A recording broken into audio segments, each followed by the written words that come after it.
ତ ଆଜି ଭଳି ଦିନରେ ଏତେ ବଡ଼ ଘଟଣା ମୋ ସାଙ୍ଗେ ଘଟିଛି ବୋଲି ମୁଁ କେବେ ଭାବି ନଥିଲି। ତ ଆପଣମାନେ ଲାଷ୍ଟ ଟାଇମ୍ ଭିଡ଼ିଓରେ ଦେଖନ୍ତୁ, ତାପରେ ଜାଣିପାରିବେ କ'ଣ ମୋ ସାଙ୍ଗେ ଘଟିଲା। ତ ସକାଳୁ ସକାଳୁ ମୁଁ ଗାଧୋଇ ଆସିଲା ସେଠିକି ମୋର କୁନି ଦିଅର ଆସିକି ମୋ ଗାଲରେ ହୋଲି ଲଗେଇ ଦେଇଥିଲେ। ତ happy Holi all of you. ତ ଏପଟେ ମମି ଆମର ଚୁଲିରେ ଭାତ ବସେଇ ଦେଇଥିଲା। ଆଉ ହଁ, ମୁଁ ଯେତେବେଳେ ଶାଶୁଘରେ ଆସେ ମୋର ମାନେ ରୋଷେଇର ଛୁଟି, ମାନେ ମୋ ଶାଶୁ ସବୁ କରିଦିଅନ୍ତି।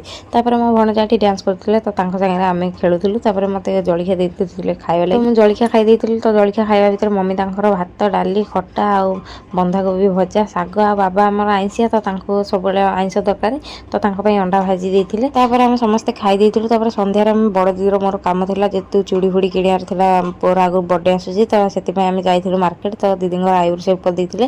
ଆଉ ହଁ, ମୋ ସାଙ୍ଗରେ ଏଇ ଘଟଣାଟା ଘଟିଲା କି ମୁଁ ଯାଇଥିଲି ଯେଉଁ ଦୋକାନକୁ, ମାନେ ପ୍ଲାଷ୍ଟିକ ଜିନିଷ ବିକ୍ରି ହେଉଥିଲା, ତ ସେଠି ମୁଁ ଯାଇଥିଲି କିଣିବା ଲାଗି। ତ ଯେହେତୁ ସନ୍ଧ୍ୟା ହେଇଯାଇଥିଲା, ତ ତାଙ୍କ ଦୋକାନରେ ଦୀପ ଲଗେଇଥିଲେ, ମାନେ ସନ୍ଧ୍ୟା ଆଳତି ଦେଇଥିଲେ। ତ ସେଠି ମୁଁ ଜାଣିନଥିଲି, ବସି ପଡ଼ିଥିଲି। ତ ମୋ ଲୁଗାରେ ମାନେ ଫଟାସକିନା ସେ ଦୀପରୁ ନିଆଁ ଲାଗିଗଲା। ତ ମୁଁ ପୁରା ଛାନିଆ ହେଇଗଲି। ତାପରେ ମାନେ ସେ ଦୋକାନୀ ଯିଏ, ତ ସେ ବାଡ଼େଇକି ସାଙ୍ଗେ ସାଙ୍ଗେ ମାନେ ନିଆଁ ଲିଭେଇ ଦେଲା। ତ ମୁଁ ଭାବି ପାରୁନି ସେଠି ନିଆଁ ଲାଗିବାରେ ଯଦି ମୁଁ ନ ଜାଣିଥାନ୍ତି ତ ଆଜି ମୋ ସାଙ୍ଗେ କ'ଣ ହେଇଥାନ୍ତା। ତ ମୋ ଶାଶୁ ଦେଖି ତ ମୋତେ ବହୁତ ଗାଳି କଲେ।